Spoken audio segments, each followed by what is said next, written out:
El invierno de 1943 trajo consigo un silencio que cayó sobre el alto mando alemán.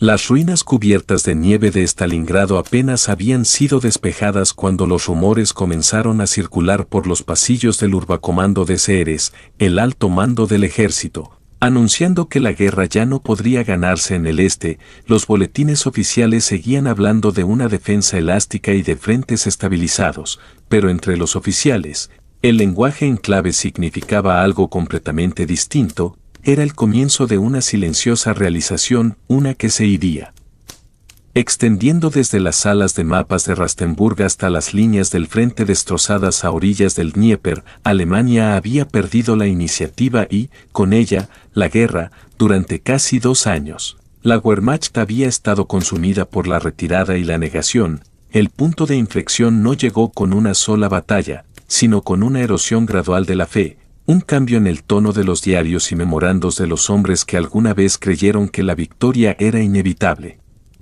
A finales de 1942, cuando el Sexto Ejército moría de hambre en las ruinas de Stalingrado, el jefe del Estado Mayor, Kurt Seisler, escribió a un colega que, cada día, el Führer exige milagros. Y cada día, la realidad los borra. Seisler había tomado el relevo de Franz Halder, cuyo propio diario de guerra ya había advertido que el instinto de Hitler estaba anulando cualquier cálculo estratégico. La catástrofe de Stalingrado confirmó lo que muchos oficiales ya temían: el mando personal de Hitler se había desconectado de las realidades de la guerra. Cuando Friedrich Paulus se rindió en febrero de 1943, la ira de Hitler no se dirigió a los soviéticos, sino a sus generales. «Me han fallado de nuevo», declaró a su entorno en el cuartel general de la guarida del Lobo. Sin embargo, el fracaso era suyo. La pérdida de casi 300.000 hombres en el caldero de Stalingrado destrozó el mito de la Wehrmacht invencible. Detrás del frente, los informes de los oficiales del grupo de ejércitos pintaban un panorama sombrío. Las existencias de munición se habían agotado, las divisiones de tanques se habían reducido a puñados de vehículos, y la moral entre las tropas de primera línea había caído a niveles no vistos desde la Primera Guerra Mundial. La ofensiva invernal soviética avanzaba a través del Dnieper y hacia Ucrania, y la superioridad numérica e industrial del Ejército Rojo se había vuelto abrumadora. Aún así, Hitler se negaba a aceptar una estrategia defensiva. Creía que solo los audaces contraataques podían restaurar el prestigio alemán. Su prueba de esta creencia llegó ese verano en los campos alrededor de una ciudad llamada Kursk, la última gran ofensiva de la Wehrmacht en el frente oriental. La Operación Ciudadela tenía como objetivo rodear a las fuerzas soviéticas en un gran doble cerco. Sobre el papel, el plan evocaba recuerdos de 1940, armamento concentrado, sorpresa y aniquilación rápida. Pero para el verano de 1943, la sorpresa ya se había perdido. La inteligencia soviética sabía que el ataque alemán se avecinaba desde hacía meses. Cinturones defensivos de más de 100 kilómetros de profundidad les esperaban, llenos de minas, trincheras y cañones antitanque. Desde las primeras horas de la ofensiva en julio, los oficiales alemanes sintieron que algo había cambiado. El mayor general Friedrich von Mellenthin escribió más tarde que no nos enfrentamos a un ejército, sino a una fortaleza. En cuestión de días, los temidos tanques Tiger y Panzer yacían inutilizados en el polvo, las comunicaciones se desmoronaron y la Luftwaffe, que había sido el brazo decisivo de la Wehrmacht, ya no podía mantener la superioridad aérea. Cuando Hitler canceló abruptamente la ofensiva el 13 de julio, tras enterarse de la invasión aliada de Sicilia, sus generales quedaron atónitos. Meses de preparación se habían perdido. Decenas de miles de bajas sufridas. Por nada, el mariscal de campo Erich von Manstein, al mando del Grupo de Ejército Sur, registró en sus memorias que estábamos al borde del éxito, pero el Führer perdió la compostura. En realidad, no había ningún umbral. La batalla ya había sido perdida. Kursk marcó el fin de la iniciativa alemana en el este. Por primera vez, el Ejército Rojo dictaría el ritmo de la guerra. Los generales de Hitler lo sabían. Dentro del Oberkommando des Heeres se produjo un cambio sutil pero profundo. Los diarios del personal de finales de 1943 muestran menos planes ambiciosos y más informes de retiradas improvisadas. Las órdenes se reescribían para reemplazar la palabra ataque por medida correctiva. A puertas cerradas, los oficiales comenzaron a hablar de prolongar la guerra, en lugar de ganarla. Los diarios privados de los comandantes superiores revelan el desmoronamiento psicológico del alto mando. El general Heinz Guderian, al tratar de reconstruir las fuerzas de tanques destruidas, lamentó que vivimos en un mundo de fantasía. Sus informes a Hitler sobre el estado de las divisiones blindadas fueron ignorados, al igual que las advertencias de que no se podría estabilizar el frente oriental sin abandonar territorio. Seisler, por su parte, cada vez más quebrantado por la presión, dejó de comer en protesta por la negativa de Hitler a retirarse de posiciones insostenibles. Colapsaría por agotamiento a principios de 1944 y renunciaría. La relación entre Hitler y sus generales había degenerado en un desprecio mutuo. A principios de 1944, durante una conferencia en la guarida del Lobo, el mariscal de campo Manstein intentó nuevamente convencer a Hitler de otorgarle a su ejército libertad de maniobra. Hitler lo interrumpió, gritando que sus generales eran cobardes que habían perdido la voluntad de luchar. Cuando Manstein respondió que la estrategia no puede reemplazar la realidad con la fe, fue destituido en pocas semanas. Su remoción marcó la eliminación final del último pensador estratégico independiente de Alemania. A medida que el Ejército Rojo avanzaba hacia el oeste a través de Ucrania, los informes de la Wehrmacht se volvían más sombríos. El otrora orgulloso Grupo de Ejército Sur se desmoronó bajo presión, con sus restos retirándose tras el Dnieper. Los oficiales de inteligencia alemanes, al analizar la logística soviética, concluyeron que el Ejército Rojo había alcanzado un nivel de sofisticación operativa muy por encima de lo que Berlín había anticipado. Sus memorándums, circulados en secreto entre el alto mando, advertían que las bajas soviéticas ya no impedían su avance. Para los oficiales entrenados en la lógica de la guerra de maniobras, el significado de esto era devastador. La destrucción de Alemania se había convertido en una cuestión de aritmética. Para el invierno de 1943 a 44, incluso los más cercanos asesores militares de Hitler comenzaron a dudar de su juicio. El coronel general Alfred Hodl, jefe de operaciones del Oberkommando des Heeres, confesó a su subalterno que las conferencias del Führer se habían convertido en actos de teatro de la ilusión. Los informes sobre avances enemigos imaginarios se discutían largamente, mientras que las crisis reales eran desestimadas. Hitler se rodeaba de aduladores y eliminaba a las voces disidentes.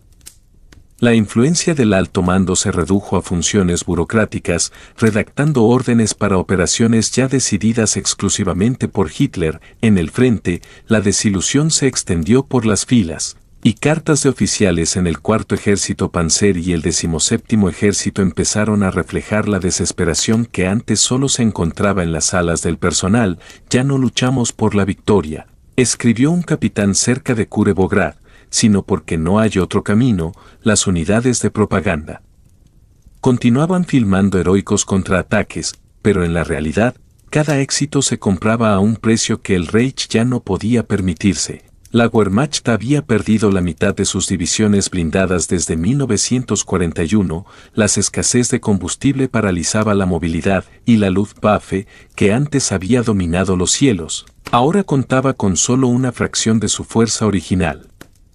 Cuando el Ejército Rojo lanzó su masiva ofensiva invernal en enero de 1944, denominada Operación Bagration, las consecuencias de estas debilidades se volvieron ineludibles. Fueron aniquilados completos grupos de ejércitos alemanes, el 9º ejército fue rodeado y destruido, el 4º ejército apenas logró escapar de la aniquilación y cientos de miles de soldados fueron capturados. Los informes de situación alemanes describían el frente como fluyente, un eufemismo para colapso. En pocas semanas, las fuerzas soviéticas habían avanzado cientos de kilómetros, alcanzando el Vístula y amenazando Prusia Oriental. Dentro del cuartel general del Führer, Hitler se negaba a aceptar la verdad. culpa a las derrotas de la cobardía, la traición y la supuesta incompetencia de sus generales. Sin embargo, la evidencia de su fracaso era visible incluso en sus propias filas. Los registros de la sección de operaciones del Estado Mayor General mostraban repetidas solicitudes para acortar el frente y concentrar reservas, todas rechazadas. El colapso final del Grupo de Ejército Centro en junio de 1944, descrito por un oficial del personal como una catástrofe sin precedentes, fue recibido con la orden de Hitler de mantener cada posición hasta el último hombre. Para entonces, incluso los oficiales más leales comprendían la futilidad.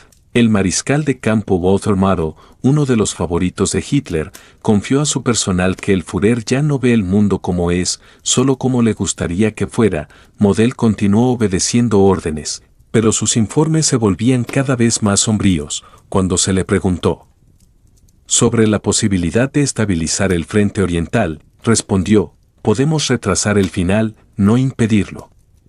A lo largo de 1944, la desintegración psicológica del régimen reflejaba su colapso militar.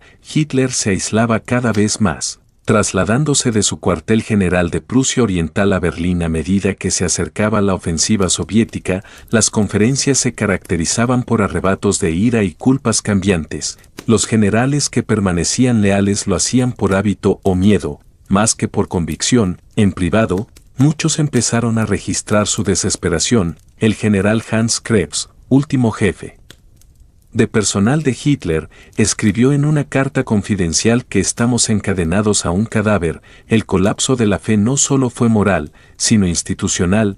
El alto mando, antes el corazón intelectual del ejército alemán, se había vuelto irrelevante. Las órdenes eran dictadas, no debatidas. El arte de la planificación operativa, la base de la doctrina militar alemana, dio paso a la intuición de Hitler y su obsesión con la defensa estática. Los oficiales que lo cuestionaban eran removidos o transferidos a la reserva.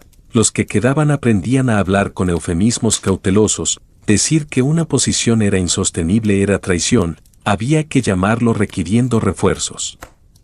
Incluso cuando la guerra giraba irreversiblemente en contra de Alemania, la propaganda de Hitler mantenía una fachada de fuerza. Las películas mostraban soldados sonrientes en el frente oriental, mientras que los comunicados de Goebbels prometían la victoria final a través de la guerra total. Sin embargo, los diarios de los comandantes del frente pintaban un cuadro distinto. El general Gotthard Heinrich describió unidades reducidas a divisiones fantasma de unos pocos cientos de hombres. Las comunicaciones se rompieron y los hospitales de campaña estaban desbordados de heridos. Las vastas ofensivas soviéticas de 1944 a 45 aplastaron cualquier ilusión de recuperación. Para cuando el Ejército Rojo cruzó a Prusia Oriental, la Wehrmacht había dejado de existir como una fuerza de combate cohesiva.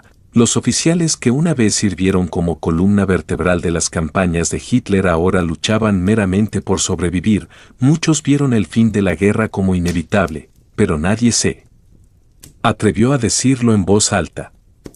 En las ruinas de Königsberg y Varsovia, la fase final de la derrota de Alemania se desplegó con una inevitabilidad mecánica. Cuando los aliados occidentales desembarcaron en Normandía en junio de 1944, la ilusión de una estrategia de guerra en dos frentes se rompió finalmente. La negativa de Hitler a trasladar reservas desde el este dejó a sus ejércitos sobreextendidos en ambos frentes. Los comandantes alemanes, atrapados entre su juramento de lealtad y la realidad de la derrota, recurrieron a la resistencia silenciosa. Algunos, como el coronel Klaus von Stauffenberg, trataron de acabar con el régimen por completo. Otros, menos audaces, simplemente dejaron de transmitir ciertas órdenes. No fue una rebelión abierta, sino una parálisis lenta de la obediencia. En los últimos meses de 1944, los informes de Hitler se volvieron delirantes. Se dibujaban mapas con contraofensivas imaginarias. Unidades que ya no existían eran ordenadas a la acción. Cuando se lanzó la ofensiva de las Ardenas en diciembre, muchos oficiales la reconocieron como una apuesta desesperada. El éxito inicial solo profundizó la tragedia. Una vez que la ofensiva se detuvo, las últimas reservas se agotaron. Guderian advirtió que el frente oriental estaba indefenso, pero Hitler lo desestimó. Los rusos no pueden atacar en invierno, dijo. Atacaron, y en pocas semanas, las tropas soviéticas estaban en el Oder. La guerra, que comenzó con avances relámpago, terminó en lenta desintegración. Los generales que una vez veneraron la intuición de Hitler ahora lo vieron destruir todo lo que habían construido, sus diarios. En el invierno de 1944 a 45, leían más como registros militares que como elegías. Hemos marchado hacia el abismo, escribió un coronel desde Prusia Oriental, y estamos llevando a Alemania con nosotros. Cuando llegó el fin, en 1945, el colapso no fue repentino, sino silencioso. En el búnker de mando subterráneo de Berlín, Hitler seguía hablando de victoria, incluso cuando sus ejércitos se desvanecían. Pocos de sus generales creían ya en él. Su fe, una vez absoluta, había muerto en los pasos de Rusia, en las ruinas de Stalingrado y en los campos de Kursk. Lo que quedaba era la resignación, un sombrío reconocimiento de que la lealtad se había convertido en complicidad. La caída del Tercer Reich, en muchos sentidos, fue sellada no por los cañones enemigos, sino por la corrosión interna de la creencia. El alto mando de la Wehrmacht había sido testigo de la transformación de la genialidad estratégica en autodestrucción. Habían visto la diferencia entre el mando y la ilusión, y demasiado tarde reconocieron cuál de las dos servían. Al final, los hombres que habían seguido las órdenes de Hitler se encontraron prisioneros de una guerra que ya no se podía ganar. Sus diarios se cerraron, no con declaraciones de deber, sino con silencio.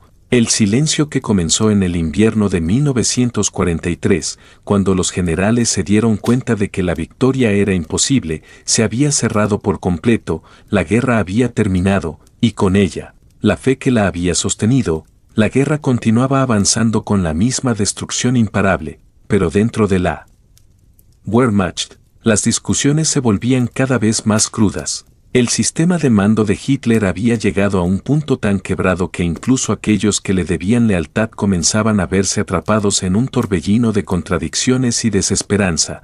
Los días eran interminables y las noches, largas. La nieve del frente oriental no era lo único que se acumulaba en las mentes de los oficiales alemanes. El peso de la derrota estaba llenando cada rincón de sus pensamientos. El otoño de 1944 marcó una transformación significativa en la mentalidad de los oficiales que aún permanecían en el frente. La lucha en el este se había convertido en una guerra de desgaste, de resistencia inútil, pero también de una lucha psicológica constante. Aquellos que habían visto el frente como un lugar de gloria ahora solo podían verlo como un abismo insondable que se tragaba a sus soldados y a sus sueños. El frente oriental, que una vez fue una imparable máquina de guerra, ahora se había convertido en una trinchera de desesperación y agotamiento. En Berlín, la atmósfera era igualmente sombría. Los altos mandos del Tercer Reich se reunían a menudo, pero las discusiones se volvieron más cortas, las decisiones más arbitrarias. Hitler, en su búnker, se aislaba aún más del resto del mundo. Su obsesión por un triunfo imposible seguía siendo su única guía, pero cada vez más soldados y generales veían en él a un hombre que había perdido el contacto con la realidad. Mientras tanto, las tropas alemanas, ya agotadas, no solo luchaban contra él enemigo, sino contra el propio régimen que había perdido la capacidad de adaptarse a la realidad del campo de batalla. Las últimas grandes ofensivas de la Wehrmacht en el frente oriental, como la fallida ofensiva de las Ardenas, mostraron la completa fragilidad del Reich. En el último intento desesperado por ganar tiempo, las divisiones alemanas se desmoronaban a medida que los soviéticos presionaban sin descanso. A pesar de las órdenes directas de Hitler para mantener posiciones insostenibles, los oficiales alemanes, atrapados entre su deber y la desesperación, comenzaban a actuar con una mezcla de obsequio y resistencia pasiva. Las órdenes ya no se cumplían con la misma eficacia que antes. Muchos oficiales dejaban de comunicar la verdad, pero la situación no mejoraba. Las fuerzas alemanas en el frente oriental ya no eran una máquina bien aceitada, sino un conjunto fragmentado de unidades en retirada. La figura de Manstein seguía siendo clave y aunque el mariscal de campo había sido destituido por su fricción con Hitler, su influencia en los oficiales más jóvenes no desapareció. Muchos de estos oficiales, atrapados entre la lealtad al Führer y la realidad del colapso, empezaron a ver en las ideas de Manstein una posible salida. Sin embargo, el régimen de Hitler se encontraba en un punto de no retorno. La moral en las filas alemanas había desaparecido por completo, la vida de los soldados se había convertido en una existencia de miedo y resignación. La guerra ya no era una lucha por la victoria, sino un intento desesperado de evitar la total aniquilación. En el frente oriental, las líneas alemanas se derrumbaban con una rapidez alarmante. Los informes de los comandantes del frente eran cada vez más sombríos: la falta de suministros, la escasez de combustible, el agotamiento de los recursos humanos y materiales, todo se sumaba a la caída inminente de la Wehrmacht. Pero lo que más afectaba la moral de las tropas no era la falta de recursos, sino la falta de fe en el liderazgo. Cada vez más oficiales se daban cuenta de que la lucha ya no tenía sentido. Las órdenes de resistir, de mantener posiciones a toda costa, eran vistas como una condena a la muerte. Sin embargo, la lealtad al Führer seguía siendo una obligación impuesta, aunque muchos comenzaban a cuestionar si realmente valía la pena seguir obedeciendo. A medida que las fuerzas soviéticas avanzaban hacia el corazón de Europa, la Wehrmacht se encontraba en una carrera desesperada por evitar el colapso total. La ofensiva soviética de Bagration fue un golpe decisivo, aniquilando casi por completo el grupo de ejército centro y dejando a los alemanes sin una defensa coherente. Los informes de inteligencia alemanes indicaban que los soviéticos habían alcanzado un nivel de sofisticación operativa sin precedentes, mientras que la Wehrmacht seguía siendo una sombra de lo que había sido en sus días de gloria. Los combates en las ciudades de Polonia y Checoslovaquia se convirtieron en un testimonio de la resistencia sin esperanza de las fuerzas alemanas. En muchos casos, las tropas alemanas luchaban sin saber por qué, sin un propósito claro, solo para intentar sobrevivir un día más.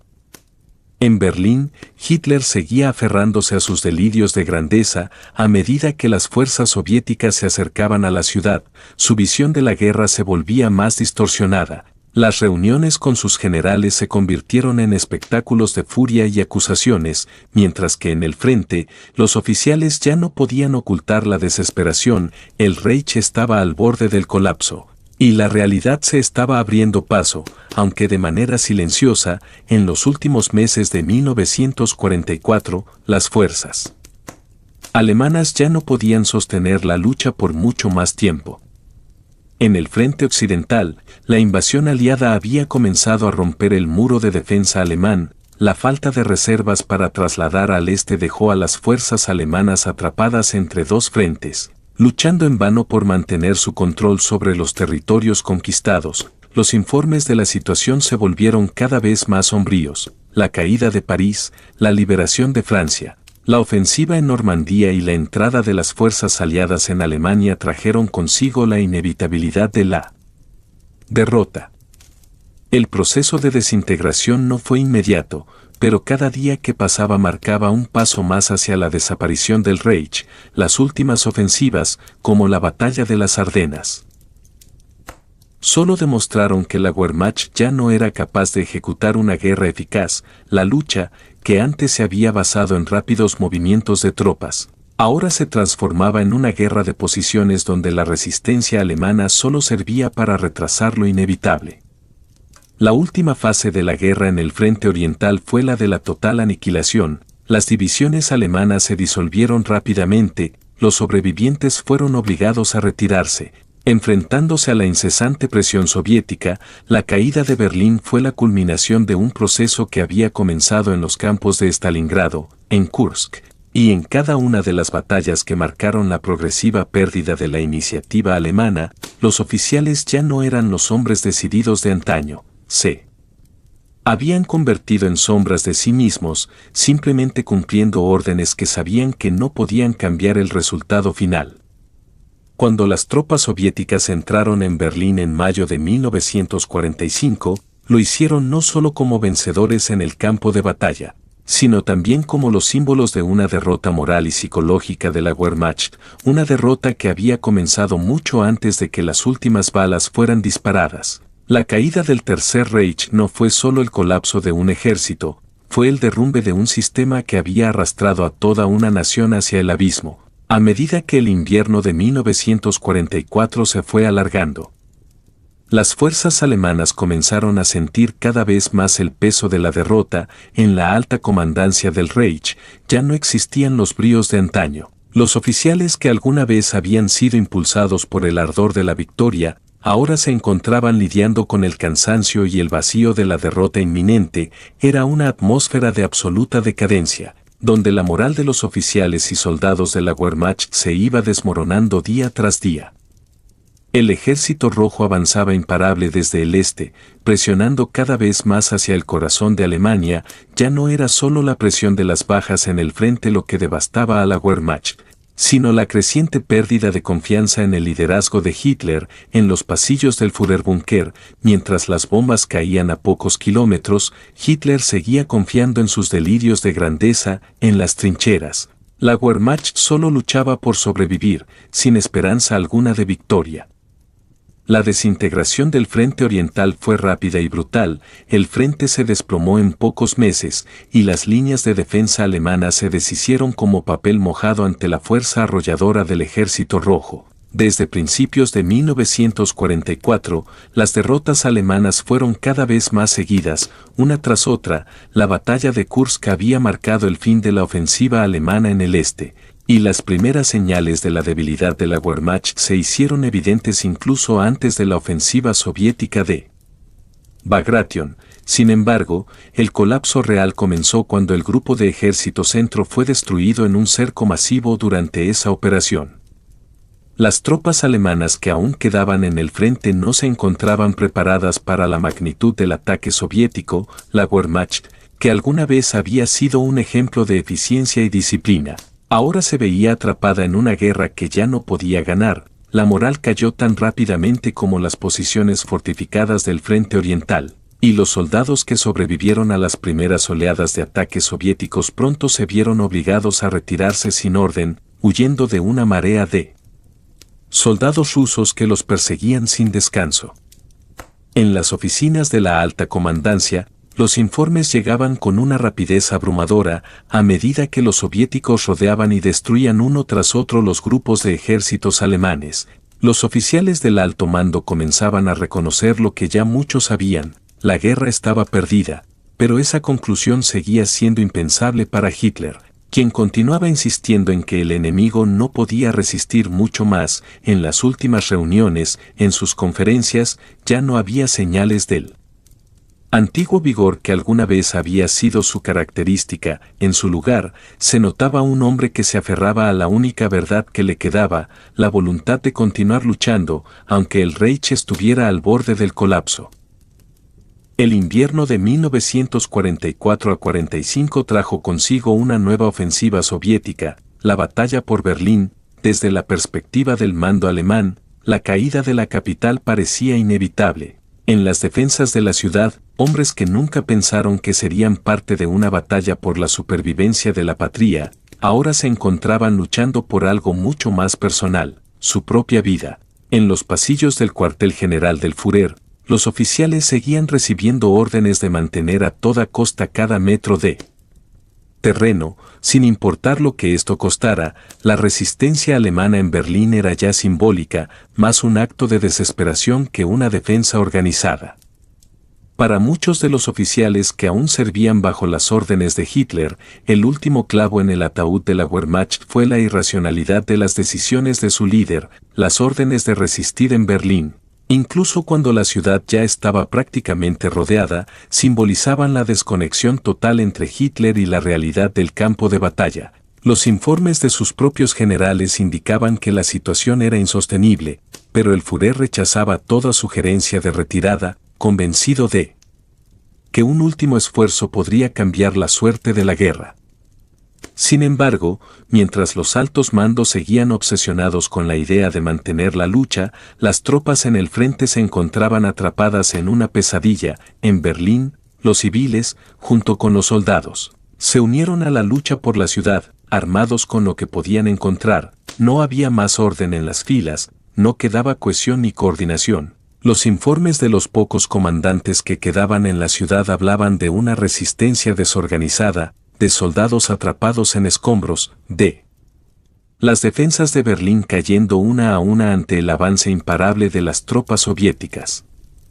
En las semanas previas a la caída de Berlín, la Wehrmacht se encontraba en su último suspiro. Los oficiales alemanes, que alguna vez habían tenido la voluntad de ganar, ahora luchaban por escapar de una muerte casi segura. En muchos casos, la rendición se convirtió en la única opción sensata, pero no había lugar para la rendición en el mundo de Hitler. La traición a la causa del Reich se castigaba con la muerte, y muchos de los oficiales más jóvenes, que habían sido testigos de la caída de la Wehrmacht, sabían que cualquier intento de desertar podría llevar a la ejecución.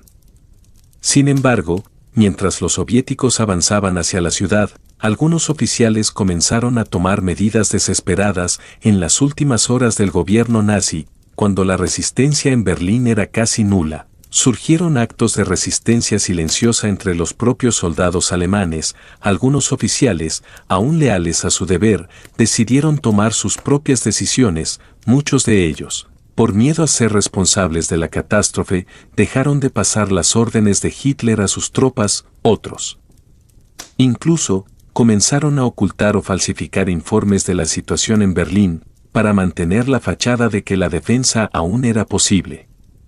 No obstante, la guerra estaba realmente perdida. El Ejército Rojo, con su maquinaria de guerra imparable, se acercaba a Berlín desde el este, mientras que las fuerzas aliadas avanzaban desde el oeste. La división del frente entre las dos fuerzas representaba no solo la división territorial, sino también la fractura de lo que quedaba del Reich. Los alemanes, atrapados entre dos fuegos, ya no podían hacer nada para evitar la disolución de su imperio.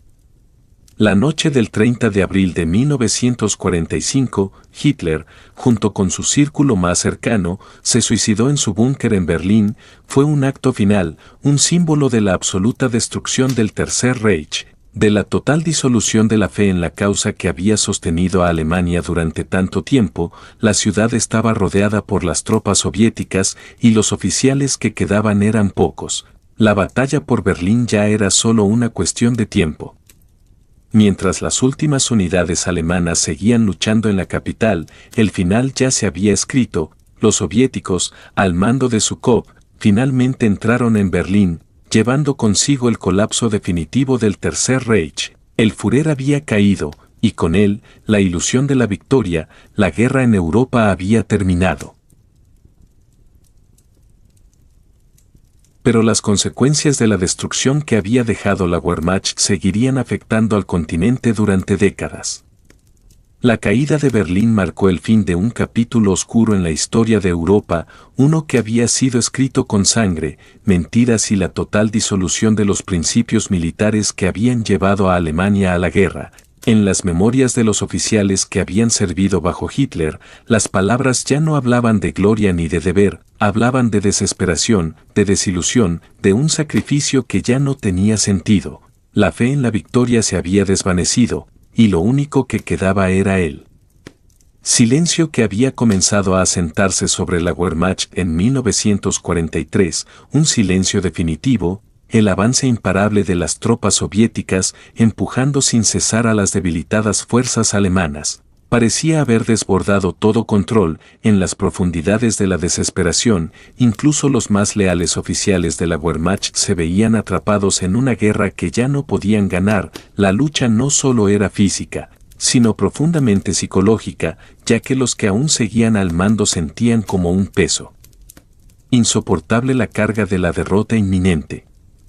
Mientras los soldados alemanes luchaban, algunas veces sin la mínima esperanza de sobrevivir, la estructura de mando de Hitler continuaba desmoronándose. El Führer, quien alguna vez había sido una figura magnética y decidida, se convertía en una sombra de sí mismo, cada vez más aislado. Su contacto con la realidad de la guerra se reducía a simples órdenes sin fundamento, y cualquier intento de sus generales por obtener permiso para retirarse de posiciones insostenibles era desestimado. Sin Embargo, la presión sobre los oficiales que aún quedaban en las filas de la Wehrmacht era enorme, la caída de Berlín estaba inevitablemente cerca, pero lo que más pesaba sobre los hombros de los que aún comandaban no era solo la derrota, sino la desesperación de saber que ya no quedaba tiempo para corregir los errores. Las divisiones que aún quedaban en el frente oriental se disolvían lentamente bajo la presión constante de los ataques soviéticos, las unidades de tanques, otrora imponentes y rápidas, ahora se encontraban destrozadas, con motores que ya no arrancaban, desprovistas de combustible y recursos. Los soldados que sobrevivían a la feroz ofensiva soviética se veían obligados a retirarse en condiciones extremas. Los informes de los comandantes del frente no hacían más que confirmar lo que todos ya sabían: la Wehrmacht no era capaz de resistir mucho más, la derrota ya no era una posibilidad, sino una realidad inevitable. Sin embargo, las órdenes seguían llegando desde Berlín, que insistía en resistir a toda costa.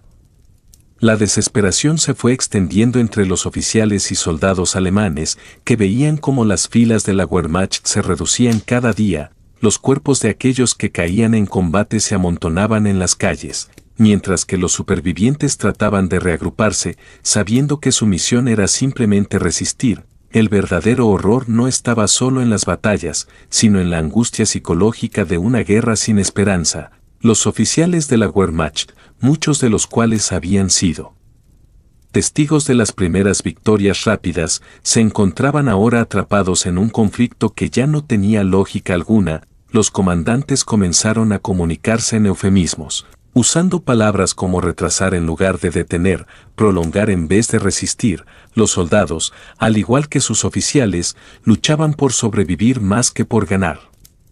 Mientras tanto, la Luftwaffe, que alguna vez había sido la fuerza aérea más temida del mundo, se encontraba en un estado de total descomposición. Los aviones ya no podían operar con la misma eficacia. Los escuadrones que habían dominado los cielos en los primeros años de la guerra, hoy se veían apenas capaces de levantar el vuelo. La falta de combustible, la escasez de piezas de repuesto, la falta de entrenamiento y la desmoralización generalizada llevaron a la caída de la superioridad aérea alemana, un elemento crucial que había sido fundamental para el éxito de las ofensivas alemanas en los primeros años de la guerra.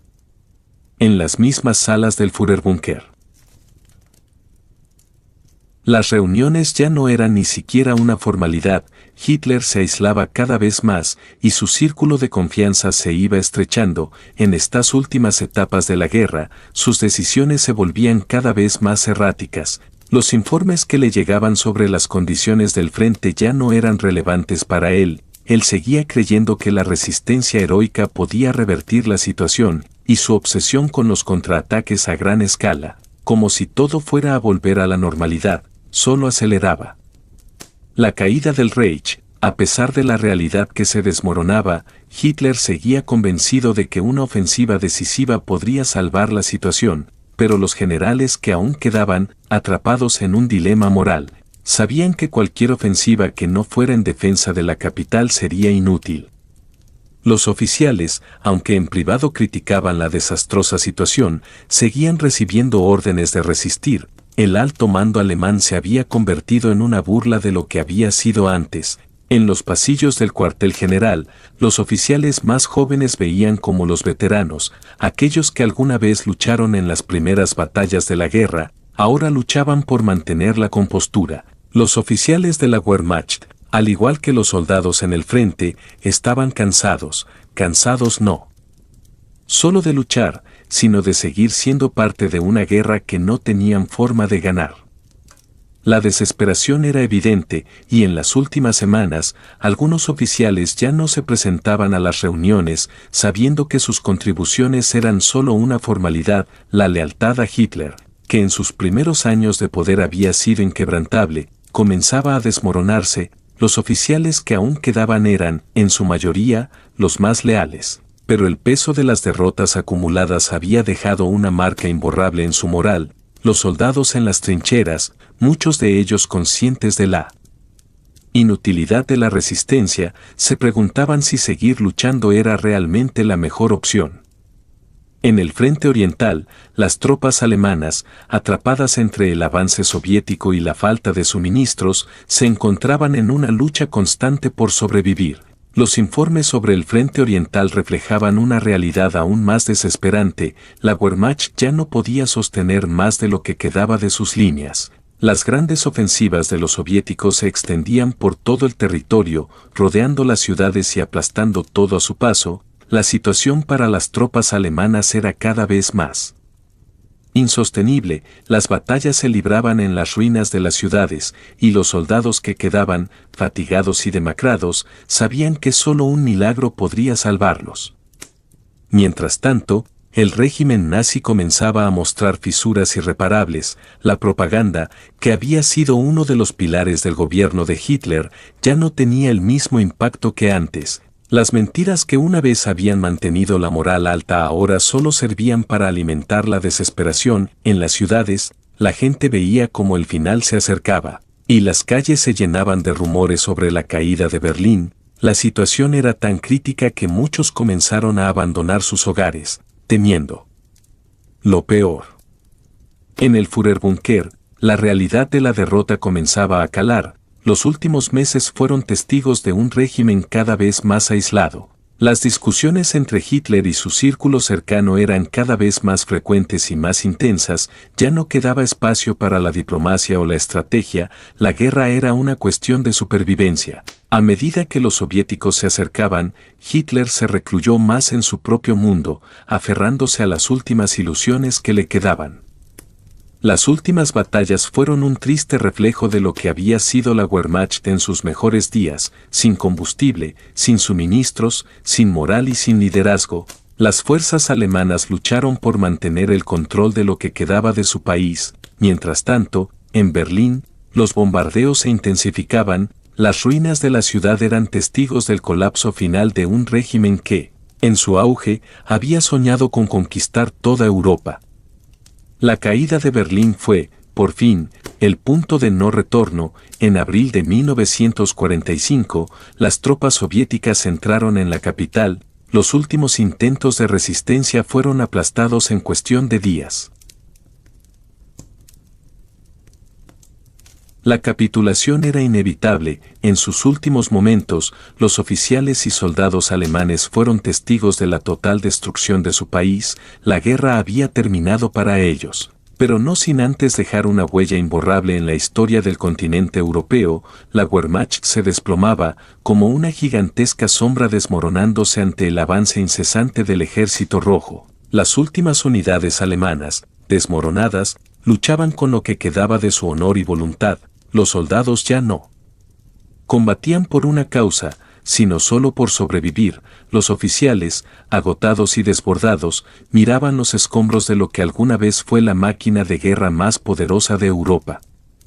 Berlín, la última fortaleza del Tercer Reich, ya estaba rodeada. Los soviéticos entraban por sus puertas, y dentro del búnker del Führer, las últimas horas de Hitler se acercaban a su final inevitable. El Führer, consumido por su propio delirio, seguía ordenando contraataques que ya no tenían sentido. A su alrededor, los generales ya no podían ocultar la verdad: la guerra estaba perdida, y la nación alemana estaba al borde de la desaparición. Los comandantes, aquellos que habían sido los pilares del Tercer Reich, ahora se enfrentaban al fin de su misión, al derrumbamiento total del sueño imperial de Hitler.